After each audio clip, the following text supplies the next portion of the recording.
في حاجة أنا الصراحة مش لاقي لها أي تفسير، الزملكاوية دايمًا بيكلمونا عن مبادئ النادي الأهلي أكتر من الأهلاوية، حاجة أنا مستغربها جدًا، حتى الإعلامي اللي بيمثل نادي الزمالك دايمًا بيطلع يكلمنا عن مبادئ النادي الأهلي، ومن يومين طلع الكابتن أحمد حسام ميدو يكلمنا عن مبادئ النادي الأهلي، وإزاي النادي الأهلي يضم إمام عاشور، والكلام ده مخالف لمبادئ النادي الأهلي وأسس النادي الأهلي. أنت حضرتك بتكلمني عن مبادئي ليه؟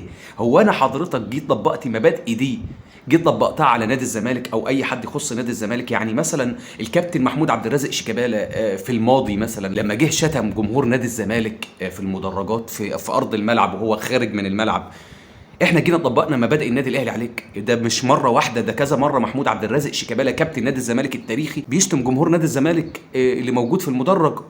ما جيناش احنا طبقنا مبادئ النادي الاهلي على محمود عبد الرازق شيكابالا، احنا قعدنا على جنب وما اتكلمناش في الموضوع ده خالص. مثلا لما جه محمود علاء مدافع نادي الزمالك وعمل اشارات خارجه لجمهور نادي الزمالك، احنا ما جيناش طبقنا مبادئ النادي الاهلي على نادي الزمالك واحنا قعدنا على جنب. ما جيناش كمان طبقنا مبادئ النادي الاهلي على رئيس نادي الزمالك المستشار مرتضى منصور لما كان بيرفع لكم الحذاء، لما كان بيقول الفاظ عليكم ما تتقالش، لما كان بيجيب سيره اهل بيتك وانت مش قادر تتكلم. كل الكلام ده احنا ما جيناش طبقنا مبادئ النادي الاهلي على جنابك.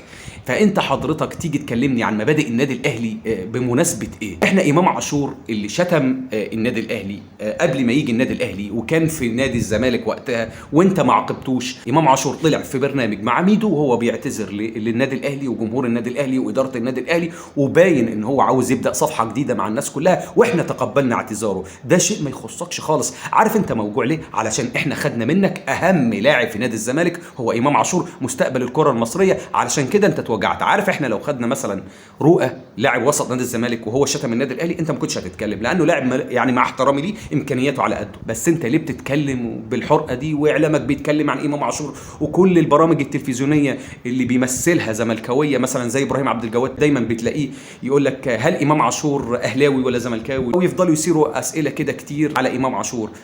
ليه؟ لانه امام عاشور كان اهم لاعب في نادي الزمالك وهو مستقبل نادي الزمالك وهو مستقبل الكره المصريه، علشان كده انت موجوع. ولو اي حد تاني غير امام عاشور انتوا مش هتعملوا اللي انتوا بتعملوه ده ابدا، وتفضلوا تقول لي مبادئ النادي الاهلي وازاي مبادئ النادي الاهلي تسمح بضم امام عاشور اللي سب النادي الاهلي ورموز النادي الاهلي.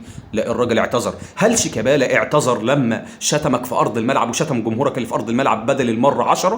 هل المستشار مرتضى منصور اللي كان بيجيب سيره اهل بيتك وغلط فيك بدل المره 10 ورفع لك الجزمه هل اعتذر؟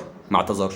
ما فيش حد اعتذر. محمود علاء لاعب ومدافع نادي الزمالك بعد الاشارات الخارجه اللي عملها لجمهور نادي الزمالك وكل ده موثق في فيديو، هل اعتذر لجمهور نادي الزمالك؟ لا، ما اعتذرش. وكل الناس دي استمرت في نادي الزمالك، سواء محمود شيكابالا اللي بقى اسطوره من اساطير نادي الزمالك او محمود علاء اللي لسه مستمر لحد وقتنا هذا.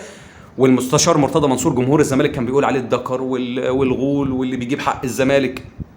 ده كله كنتوا بتقولوه على اللي كان بيغلط في جمهور الزمالك.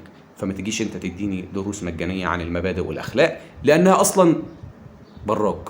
مبادئ النادي الاهلي براك، انا ما جيتش طبقت مبادئي على جنابك.